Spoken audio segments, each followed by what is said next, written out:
This is the first ever engine repair I've had done.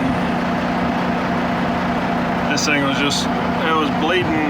I couldn't tell exactly where it was coming from. I knew it was like north of the fan hub, or just up above the fan hub somewhere. But I sent some pictures to the engine builder that did my, he repin the ECM. So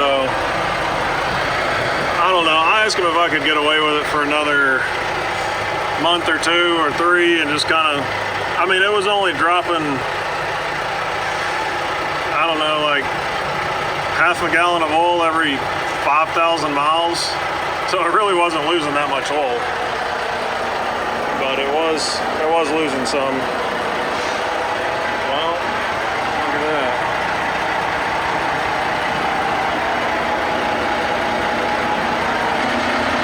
I'm just gonna keep an eye on it. This just happened after I had that. I thought it was kind of an expensive oil change. I mean, it was like $200 more than I'm used to paying. It was $650. Got it done in Oklahoma City. They put all the red filters on there. I've never had red filters on there. I don't think that caused any of the problem, but I'm wondering if the price difference is because they used synthetic oil. I've kind of heard in the past if you use conventional, you shouldn't use synthetic, or you should not use the full synthetic and just use the blend, or, you know, I don't know. It's getting old. I kind of feel like I'm on borrowed time. It's got 2.2 million miles. The last rebuild was at, I think it was around 1.3. So I figured I would have already had to do a rebuild on it. He charged, it was like $3,900 to do the front structure, gasket, all that whole kit, plus he found an idler gear bushing or bearing that was, I think it's a bushing. He said it was worn, so he replaced that. Then he resealed up the back of the, like the fan hub studs. I probably won't ever use those red filters. That's kind of a, I've always run cat filters, or I've had the Fleet Guard. Like sometimes I'll run this Fleet Guard in the fuel water separator position, just in the winter time because it's got less restriction on it. But yeah, between those Baldwin filters, maybe it was synthetic oil. I don't even know if that could possibly cause the issue, but it's just kind of weird timing that all that happened at the same exact time that I started having oil leaking. These are the most expensive lights ever. Grote. Look at that. It's got these little chunks sticking up out of it. That's gonna go right there. Straps will slide right up and down along that, so that's gonna cut my straps. Why do you need those little chunks of plastic hanging off of there? The only other ones they had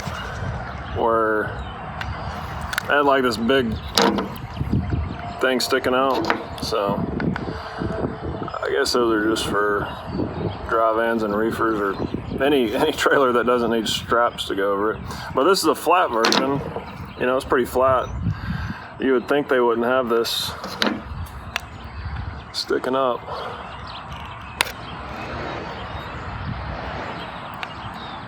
I wonder if if that's like where the mold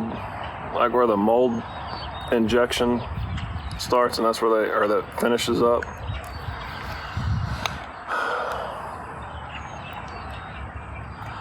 So I think the strobe I got was $80. This one I believe was 60. I'll have to look back at the invoice. But I mean, I wish I had a grinder out here. I could just grind it down, or some sandpaper. Well, that's a lot better. Doesn't have the sharp point sticking up out of it. I think the strap is still gonna grab though.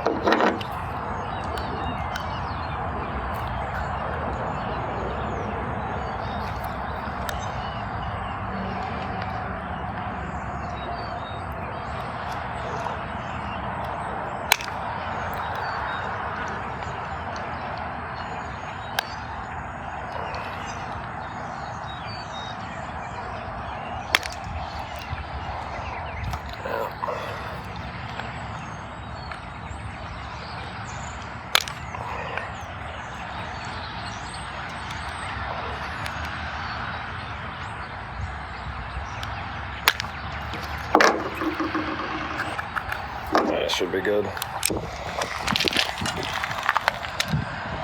Well, I guess this rubber grommet kind of helps keep that depressed down in there a little bit.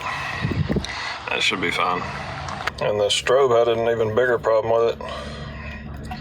That clip is bent so far over in that direction, it don't even try to grab onto the plug or the pigtail. And then this side's bent over. I tried to bend it back to get it in there, but then the base of it kind of started turning white, like that thing just ready to crack off. So, brand new lot. I'm just gonna return it. But yeah, that strobe right there was 82 bucks. Stop, tell, turn, 27, and that side turn signal, 53 bucks. Those are pretty expensive lights there.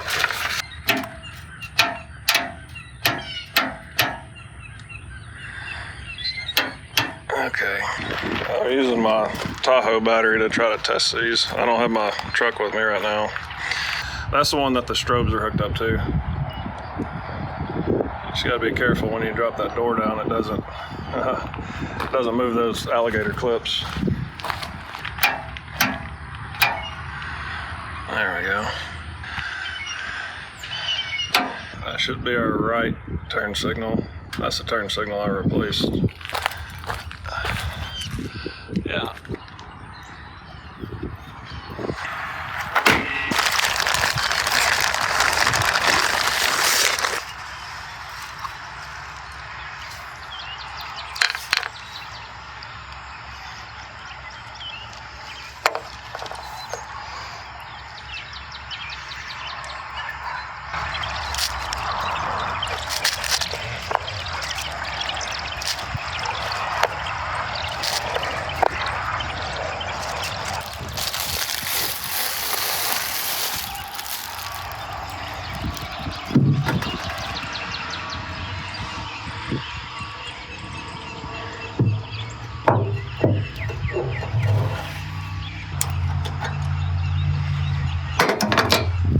I'm gonna look online, see if I can just order them for cheaper than that. I wasn't buying them from like an expensive parts store. I was up at Fleet Pride. They normally have cheaper prices, but not on these lights.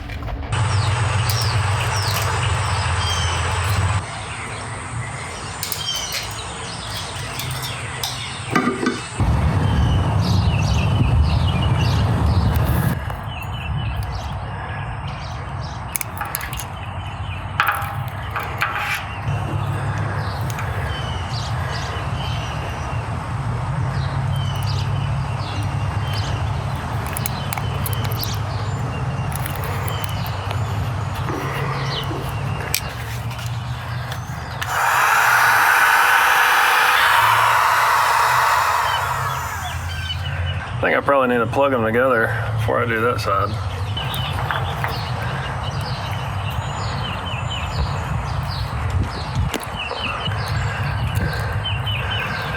I guess I should test it and make sure it works before I do all this.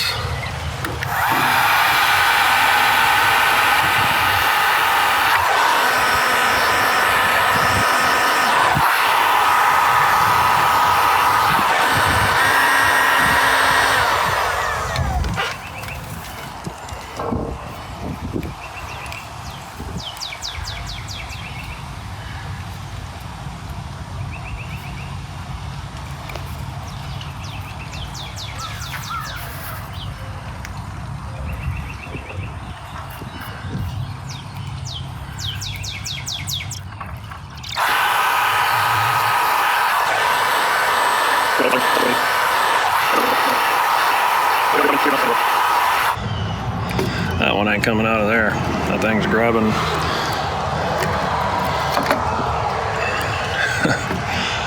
It's grabbing more than it needs to.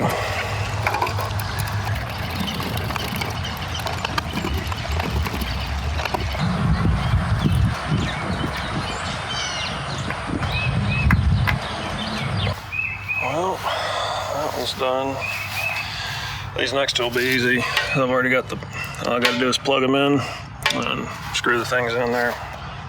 So I think that's only the 6th or I don't know, somewhere between 6 and 8 of them that I've had to replace since I bought the truck. Some of them are still these old, whatever you call those old lights, incandescent. Still waiting on the trailer to air up.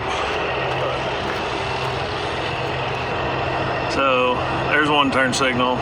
That's the old one. I didn't change it. Can't really see it too much in the daylight. I'm hoping that new one over there is a lot brighter. And I'm hoping the strobes still work.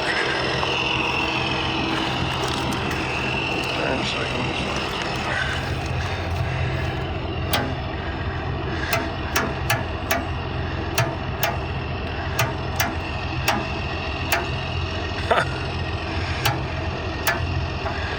That's crazy.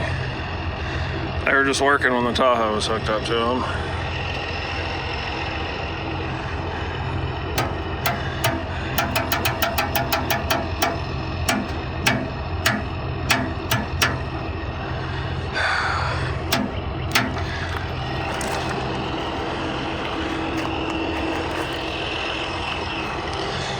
Well, they just had to warm up a little bit, I guess.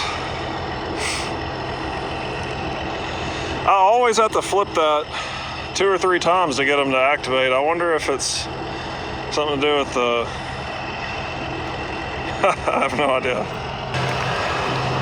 So that real expensive light, maybe it's worth it, because you can obviously see that flashing a lot better than the other side. I think I'm gonna try to buy another one like this. Just cut off those tabs and replace that other one over there.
These are a little heavier. These are about 15,000 a piece. Still pretty light overall though.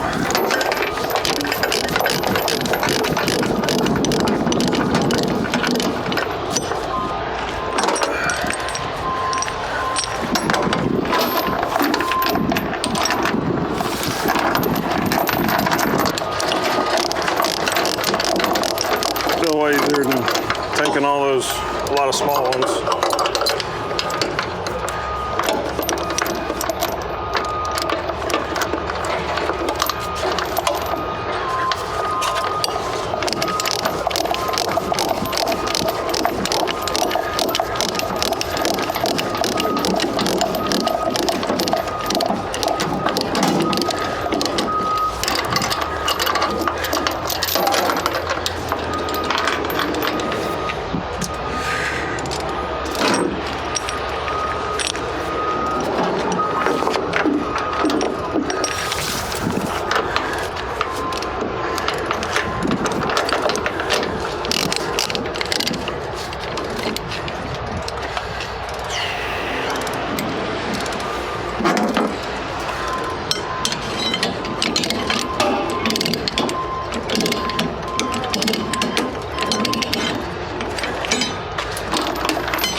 taking these up to a utility company up in Iowa City, Iowa.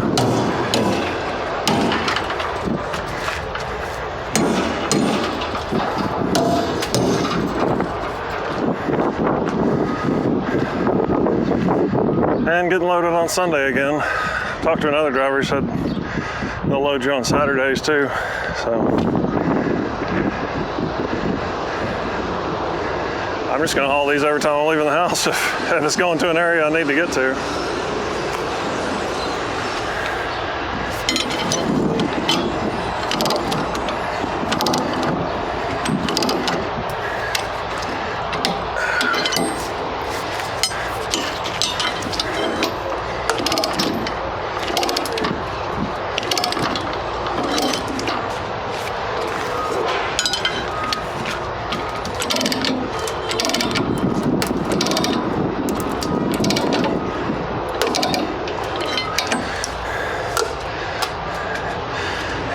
See it crushing that wood down there.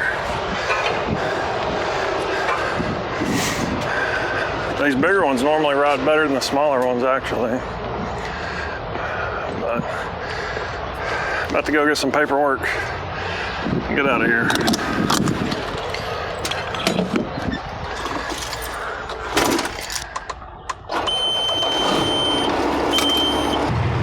So here at this place, you don't have to really use much,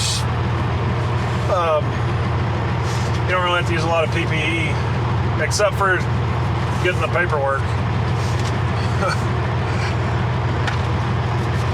So you can do everything with nothing on except sign some paperwork, but that's all right.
Swung out real wide.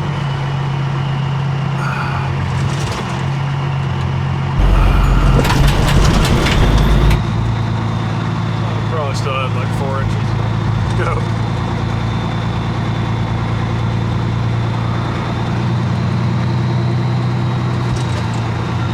I think it's like 65. This truck's going real slow.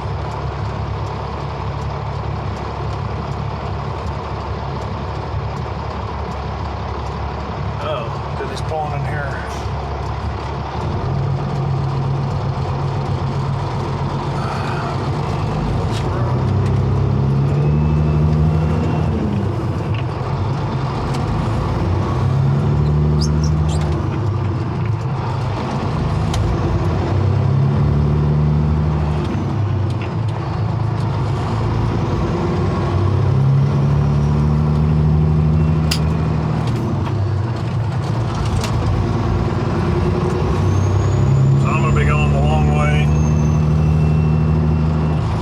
I'm in Scottsville, Texas, right outside of Marshall.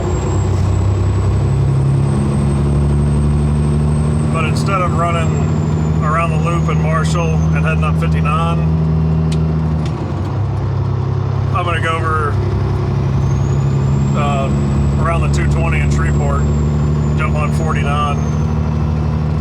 It's from here, it's 18 miles further, but I started taking this route whenever I was, like, anytime I'm coming up out of Houston, if I'm going into Arkansas, or if I'm trying to end up, if I need to take I-30 through Arkansas, I'll normally shoot across down in, like, Carthage. I think it's Highway 43 maybe.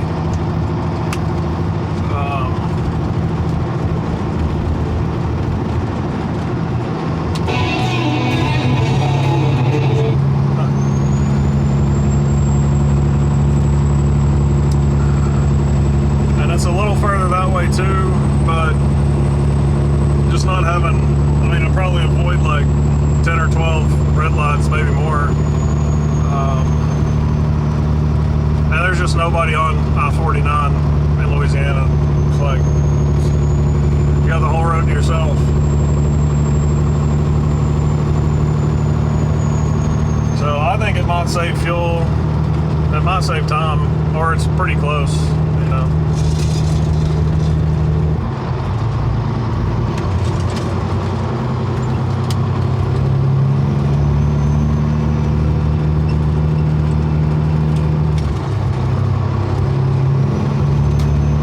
Left to merge onto I-20 East.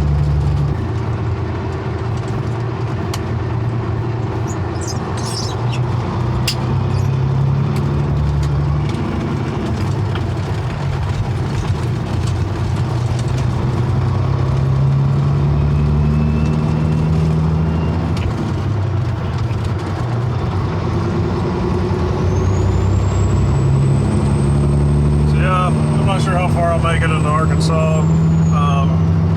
I know I'm not going to take I-40 over towards Memphis. I'm going to run up, I think it's like the Future 57 corridor. I think it's called Highway 167. About 18 miles. Take exit 11 to merge onto I-220. So, it goes up through, I think it's Searcy, or I don't know, there's a Walmart DC up there. But anyways, I'll check back in once we get up the road a little ways.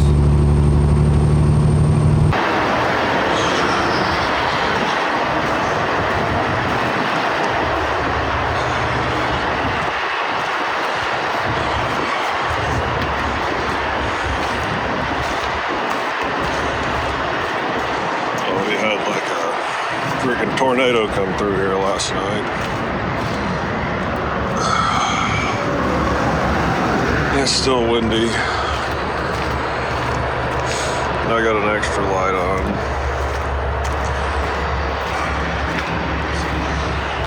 I'm at this state line, the Arkansas-Missouri state line. Surprisingly, every time I drive by this place, it's full. I think it's the weather. Had a massive storm come across. But I gotta go get some coffee and I'll get out of here.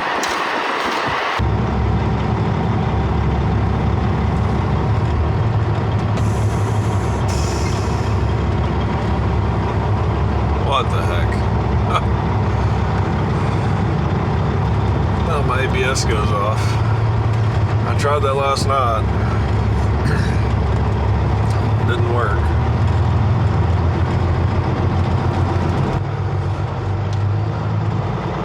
See where their driveway starts and For about 22 miles, continue straight.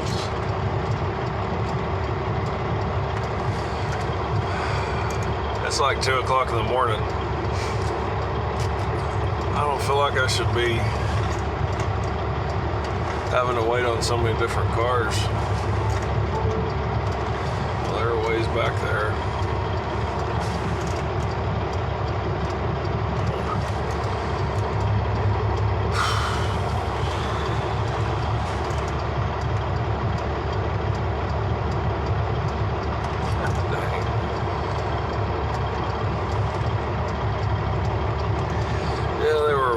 there.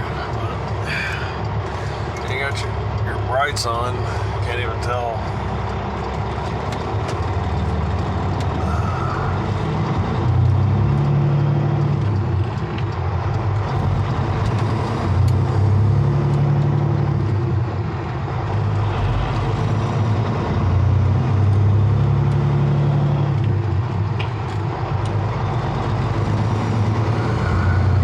So it went from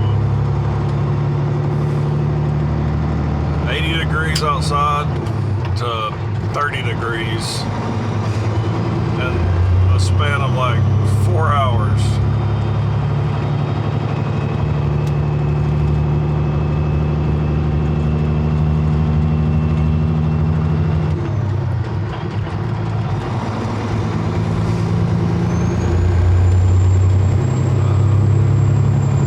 That came through my phone last night, the weather warning said 80 mile per hour winds.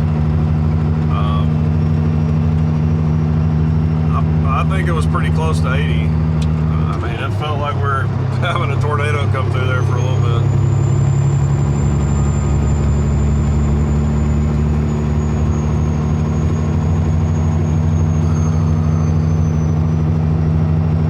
But, so I got 416 miles to go. So they'll get there about 8:30, 8:24 this morning. That's not too bad.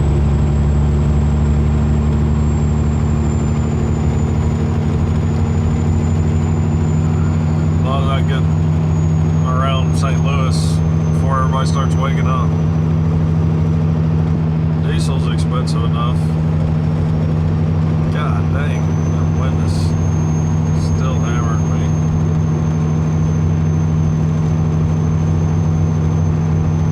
It's like, I got the steering wheel turned like I'm trying to change lanes just to hold the truck straight. And it looks like there's a bunch of snow coming down and up by St. Louis. We gotta make it all the way up to I-80, so I think we're definitely gonna be running through some snow.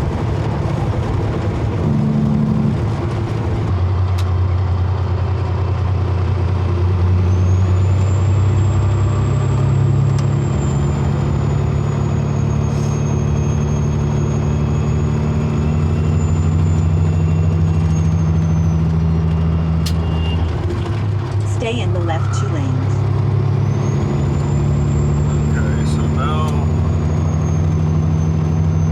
For about 113 miles, continue straight. That wind that was hitting me from the left side. So now I think it's a direct headwind. That'd actually be better. Not a lot of people out here though. But me and like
lead-acid truck stop.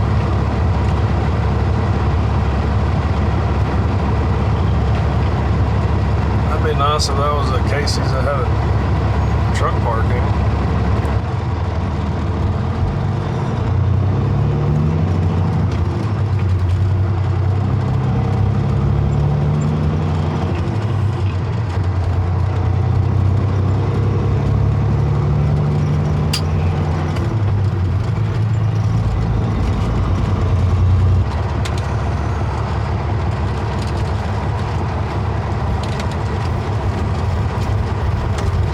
In 900 feet, turn right.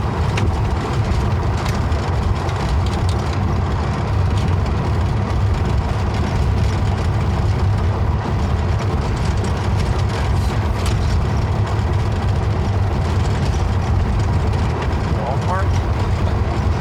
Oh, there it is.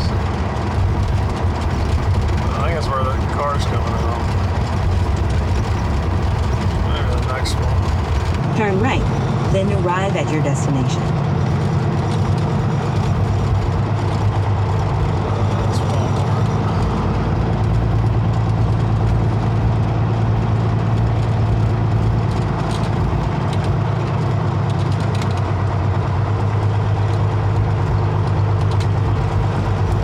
Arrive at your destination. Arrive.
to stop halfway through putting the chains up and let my fingers warm up.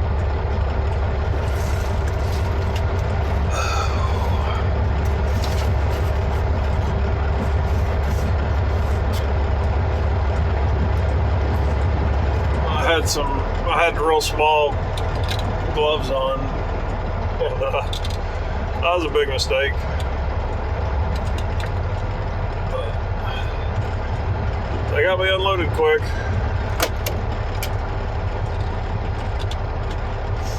I'd like to go westbound, but I-80 westbound is completely closed. Apparently Corville or whatever the town is that's right here, because I looked at the GPS and there's no way to get to head that way. So I'm just gonna head south back where I came.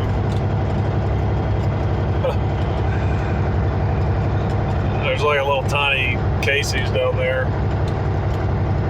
Hopefully they got some parking available. But anyways, if you made it this far, thanks for watching. Take care and stay safe out there. I'm trying to make my way over to Kansas City area, but I gotta look at the load board. I gotta get warmed up first. My toes are still real cold. The next stop sign, turn right. But y'all take care.